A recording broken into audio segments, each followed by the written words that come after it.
Don't buzz off, guys, because today's theme is insects and the city.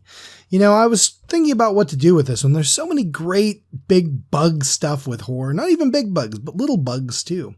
And my initial thought was to do a picture of The Fly, the classic 1958 flick with Vincent Price about a man who accidentally teleports himself and merges with a fly, gaining the head and hand of a common housefly.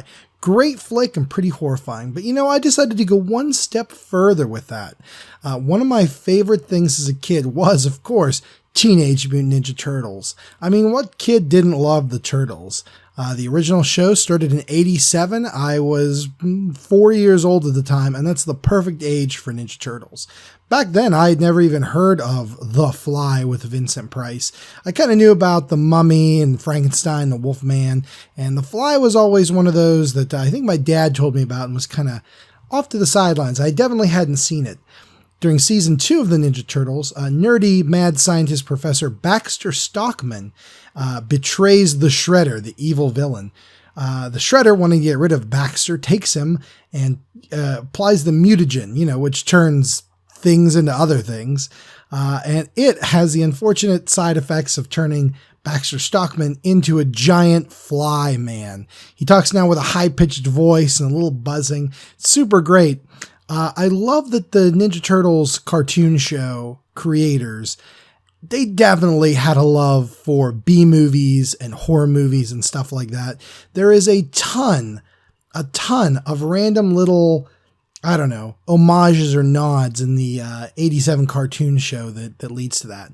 Right on the Turtles' wall by their TV in their sewer den is a picture of a golden three-headed dragon. I mean, it's there for pretty much the entire run of the series, which is, I think, almost 10 years. These guys know what they're doing. Baxter Stockman was always a favorite character of mine, especially after his Fly transformation. Like I said, as a kid, I had no idea about this The Fly movie, definitely having not seen it. But yeah, it's just really cool. It's something that sticks with you, and it kind of makes a weird sort of sense, especially when you're dealing with mutants and mutagen, stuff like that. I decided here to draw him flying around the city of New York, and there's a couple of turtles down there at the bottom. Which turtles? You guys will have to wait and find out for yourselves. But yeah, I love Baxter. I love that he's, a big human fly guy. That's such a cool thing. Later, I would start getting books out of my elementary school library about old horror movie, the Orange Crestwood House monster books, if you're familiar with that. And I believe in the one about mad scientists, they mention the 58 version of The Fly. And I think that was the first time I'd seen a picture of what that fly looks like. And the nods here are very, very, very cool with those big red eyes they put on Baxter, same as the Fly from the movie The Fly. And just, neat stuff seeing that. And it kind of, Ninja Turtles and seeing these kind of creatures and monsters definitely influenced me to seek out other monster movies and stuff like that.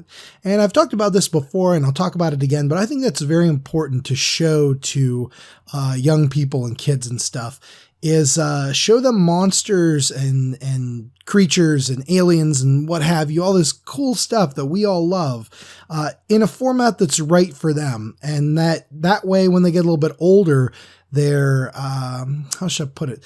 They're more like accustomed to seeing it. I don't know if I would have been as interested in monster movies if it wasn't for things like Ninja Turtles, showing me these monsters, kid appropriate monsters, and it just kind of got my mind working and got me interested in that. Seeing Bebop and Rocksteady as like a rhino guy and a warthog guy, it made me think like, oh, what kind of other creatures could exist and stuff like that. And I think that's very important, and I'll always have a soft spot for the Ninja Turtles just for that reason.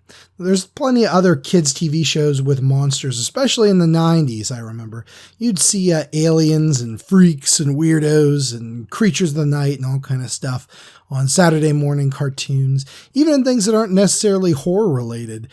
You'd see kind of weird mutant things on Captain Planet. You'd see Pirates of Darkwater would have these like freaky sea monsters and the Leviathans and stuff like that. And I don't know. maybe it's just my personality, but that kind of stuff really got me primed for my love of the more traditional movies later. And I think homaging things is also very important. Like I said before, if the creators of Ninja Turtles hadn't loved the Fly movie, we might not have had Baxter Stockman, and I may not have been as interested in seeing the original Vincent Price movie and then the other Vincent Price movies and so on and so forth. So, I don't know, special to me. I had a lot of fun drawing this guy here. Made the scene kind of spooky in the background. Used the multi-liners and the brush pen to get a look because certain things need to be bright, bold, certain things don't.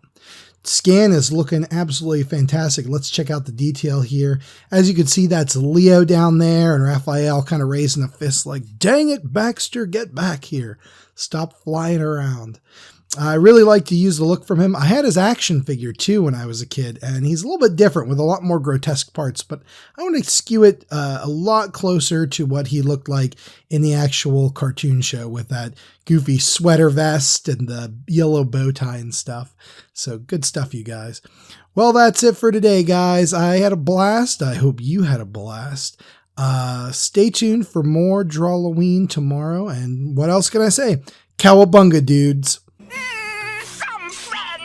You always like these mutants better. Besides, it's your fault that I'm this hideous, hairy-legged monster.